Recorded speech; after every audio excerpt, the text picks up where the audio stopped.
Hey guys, as we gear up for yard work and all the spring cleaning, let us have a refresher on how to perform some movements without hurting the low back. First and foremost, if we're working out in the yard, at some point we're gonna have to bend over and pick something up. This can be anything from weeding, loading or unloading a wheelbarrow, etc.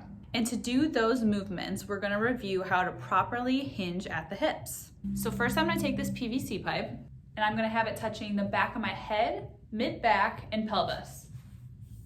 We never wanna break that line or else our heads will go forward, our backs are gonna round, and that's gonna make injury more likely to occur. And that's especially true if we're outside performing the same movements for hours. So a proper hinge at the hips should look like this.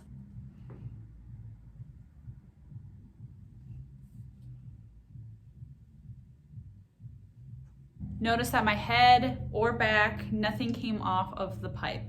Obviously, you won't be holding a pipe to your back when you're doing this in real life, but it's a good way to practice what it feels like. So grab anything, a broom, a rake, anything will work. Now, when you're stooped down gardening, the same rules apply. Try to keep the neck and back as neutral as possible. If you have a little rolling stool to sit on, those always help prevent some knee injuries. So next up is raking. This movement is often performed very repetitively, and a lot of times we use the upper body way more than we should be. If we're doing it like that, pain is very likely to occur. So the basics of raking include reaching, rotating, and pulling. Now my advice to you to prevent any upper back or neck injury is to dance with your rake. So pretend this is my rake now.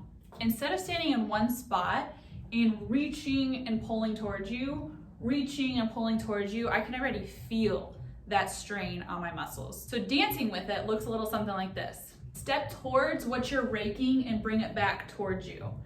It should be a movement that your lower body is involved with. None of this. Yes to this. Facing what you're raking is key.